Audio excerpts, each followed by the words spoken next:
For 1,000 tongues to sing my great Redeemer's praise.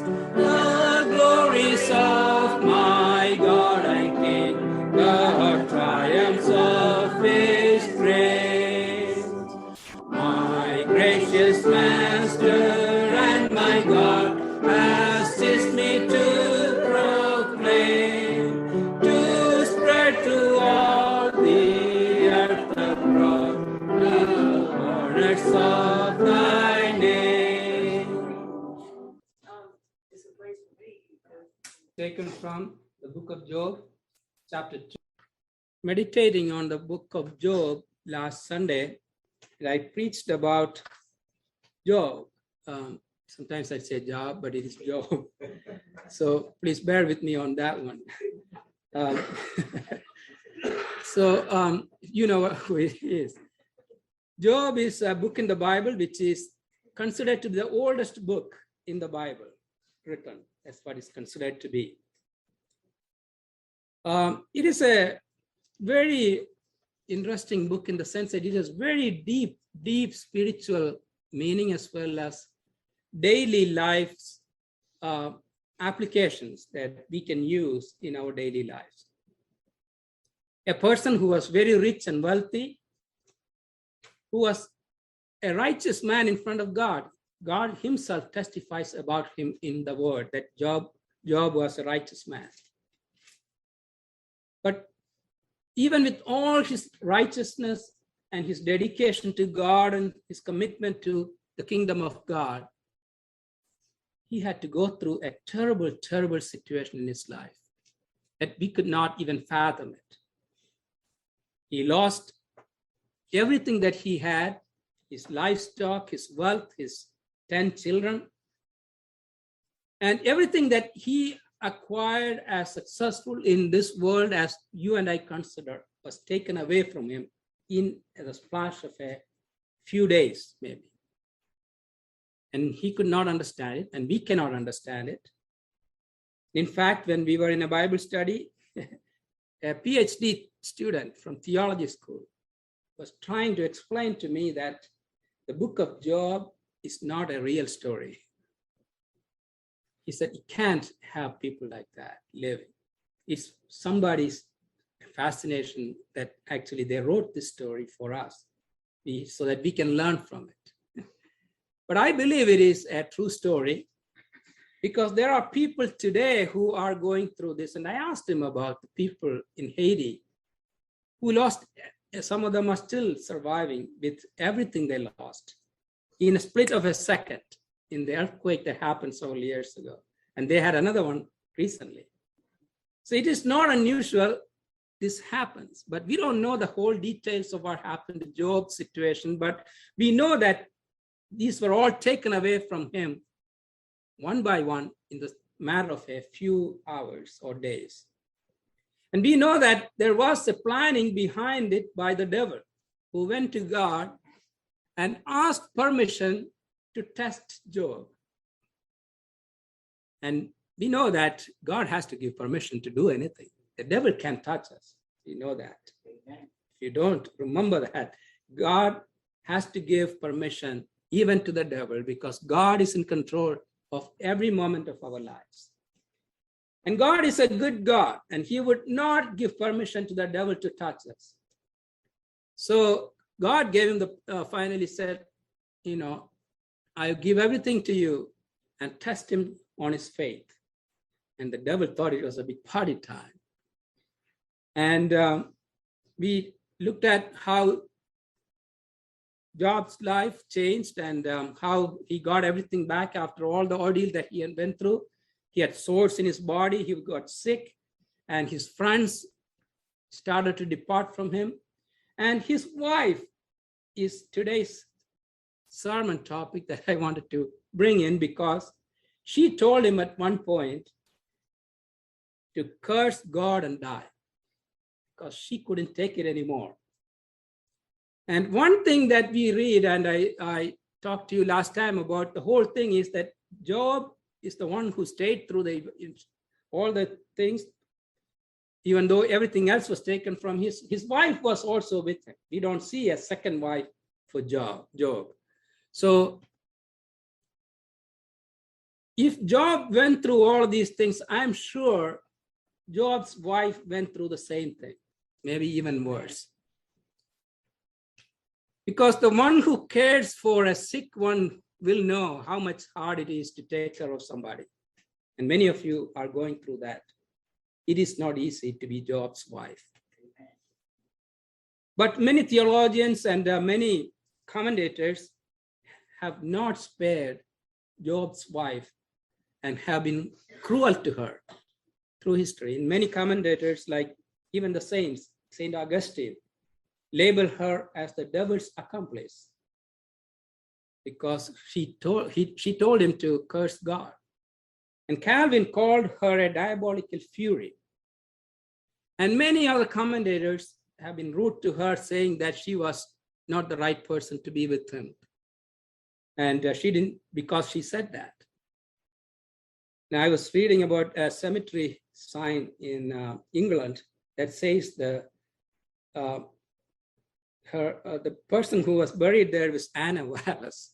And somebody had this plaque listed on her cemetery, this saying, the children of Israel wanted bread, and the Lord sent them manna. Old clerk Wallace wanted a wife, and the devil sent him Anna. So many people think that the devil sent Job's wife to test his faith, but I don't believe so. The devil was testing not only Job, but he was also testing Job's wife. Because she knew, the devil knew that she was committed to the covenant of marriage that she did to Job will not be broken. And the devil knew that. And she was also being tested during that time. That's what I believe, no matter what the saints say or the scholars say. Her name is not listed anywhere, just a woman. Just Job's wife. That is what is listed. There's only three times that we see Job's wife enters into this picture of the story. The one of them is in second chapter, where we just read that she said to him to curse God and die. That's one time. And the two other times is about Job crying out that even his wife is not coming near him. And he says that my breath is offensive to my wife because of his sickness. And another time in chapter 31, he was praying to God to take his life away. And also he is praying like this, may my wife be the servant of another man. He's praying for his wife situation as well. So those are the only three times that her name is not mentioned, but she is mentioned only three times like this. But she was a silent sufferer behind Job in his suffering. They both went together through all the ordeals that they had to go through. Without Job's wife, there would not have been a second Job. We see that God replaced everything twofold after his testing, and he came out successfully after the testing of the devil. He got 10 more children. He got double his wealth. He became again rich and famous, but his wife also stayed through him through all these ordeals. A wife who stayed through it all. She gave birth to another 10 more children. Think about it. She had 10 before, and she gave birth to another 10 children after the test period was over, and God blessed Job again. So in other words, she gave birth to 20 children. You know how many years that she had to carry babies? That's a lot of years. I think it is about 15 or 16 years of carrying children. And then think about the labor and the work that she had to put up with raising these children. Only a mother can know how hard it is to raise these children. So the hard work and the pain that this woman went through is not really being recognized. Her endurance is remarkable. Her name is, like I said, is not even mentioned, but she stayed with Job silently without a name. During this time, when we see people are filing for divorces, and you will see that $99 divorces, billboards, you can just get a divorce for $99, go to an attorney. That's what they're advertising on the billboards. It's so very easy. And I was looking at some of the things that happen these words. I mean, you all know about it, how easy people divorce these days. Particularly in this time of having prenuptial agreements before you get married, you make sure that you have an agreement in addition to the covenant agreement that you're getting married, so you will be covered either way. So this is the world that we are living in. There was a court case in India that I heard recently on TV, that a young woman, 27 years old, married for 3 years, have one child. She filed for divorce because her husband got transferred to another state. She doesn't want to go. Simple thing, but that's the reason why she's filing for divorce. But the Hindu judge, I mean, I am remarkable. He told them to go back to read the Hindu religious book and look at the some historical person in their book and see what happened to them. And then he told them that it's not a reason for divorce. You are covenantly married to him and you have to go with him. That's what he told him. I mean, there are so many other things. There's people who have listed snoring as a reason for divorce. One of the reasons is my husband snores a lot. And then there was another court case. They had a list of items that was listed in the court case for divorce. One of them was that they could not agree on how to put the toilet paper. They could not agree. You know, one person wants to have it rolled outside, and then the other person comes in and puts it back. I was thinking they could have 2 bathrooms, you know, settle the issues. But look at this world that we are in. It is so very easy and tempting to get divorces, and people are becoming so much selfish and self-centered. And we want our part to be to win, no matter how silly it is. I want to be the winner. But here is a situation where Job's wife took her covenant relationship seriously. And I believe only because she knew the living God that Job also knew. And she knew that there is a God who is working through all of us in the midst of this. And I have to take this relationship of my marriage very seriously. She could have easily walked away from him. There was nothing stopping because all his friends left. That's the situation when everything at the bottom of that situation, when she was at the bottom point of her life, probably that's when she said with desperation that Job cursed God and died. I would not blame her for that. How many times have we done that? It may not be with my words, but with our hearts, we probably have thought about it. Where is my God? Why do I have to follow this God when I see this suffering and pain for a righteous man in front of my eyes? I can't take it anymore. How many times have we said that when we don't understand certain things? She was a selfless woman who went through it all and stayed through it all. I commend all those husbands and wives who have to go through these kind of situations and then holding on to that sacred covenant of marriage, to be sacred and holding on to each other rather than walking away. It is easy to walk away from these things, but God has put us in a covenant relationship together. We are not to walk away from each other. We are to support each other and lift each other up when we need each other. And that is what the covenant relationship of marriage is. Love and faithfulness of this woman is remarkable. They are remarkable in her life when I look at it. She continued the mission of mercy without any resources. She lost everything just like Job, but she still had to take care of Job with whatever she had. They had nothing left after all these things were taken away from him.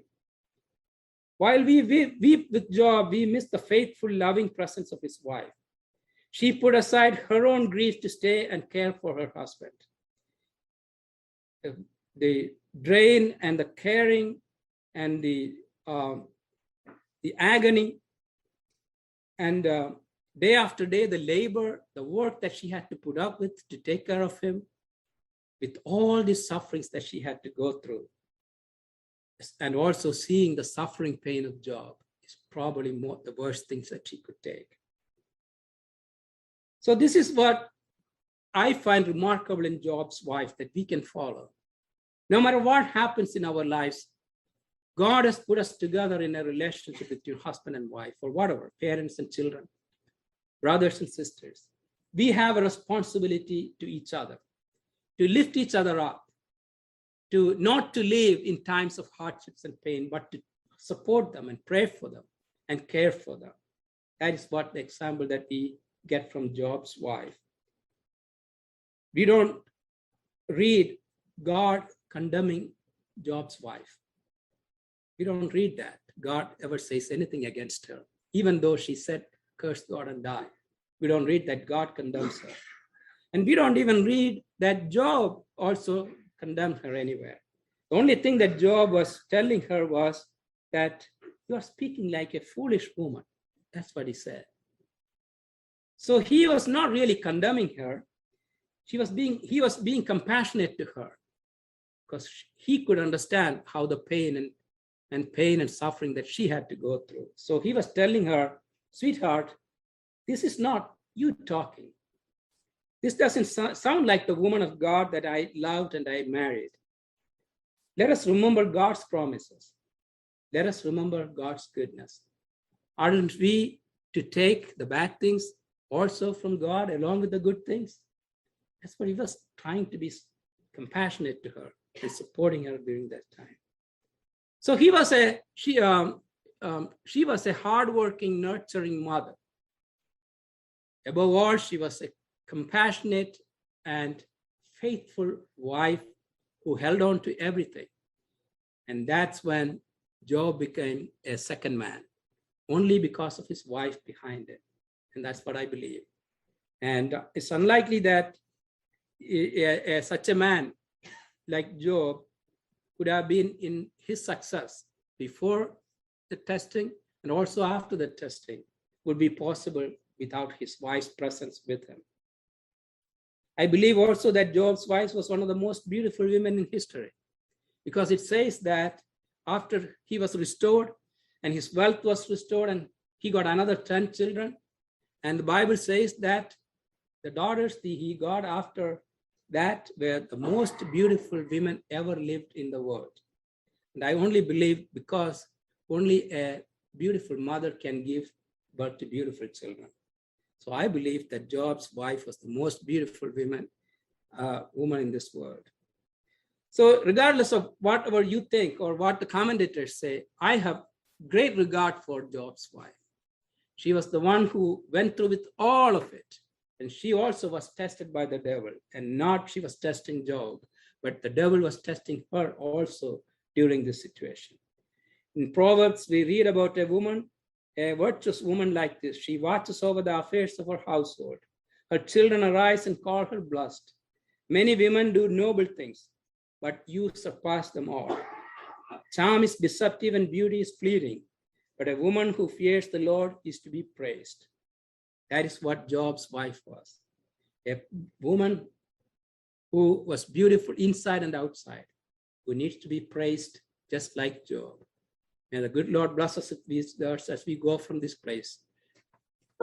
I am thine, O Lord, I have heard thy voice, and it told thy love to me. I long to rise in the arms of faith and be closer drawn to thee. Draw me nearer, blessed Lord, to the cross where thou hast died. Draw me nearer, blessed to thy precious bleeding side.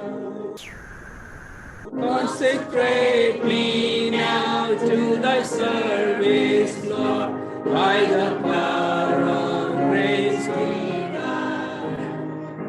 Let my soul look up with a steadfast hope, and my will be lost in thine. Draw me nearer, blessed Lord, to the cross where thou hast died. Draw me nearer, nearer, blessed Lord, to thy precious bleeding side. Oh, the pure delight of a single love, and before thy throne I stand. When I kneel in prayer and with thee, my God, I commune as friend with friend. Draw me nearer, blessed Lord, to the cross where thou hast died. Draw me nearer, blessed Lord, to thy precious bleeding side. There are depths of love that I cannot know till I cross the narrow sea. There are heights of joy that I may not reach till I rest in peace with thee. Draw me nearer, blessed Lord, to the cross where thou hast died. Draw me nearer, blessed Lord, to thy precious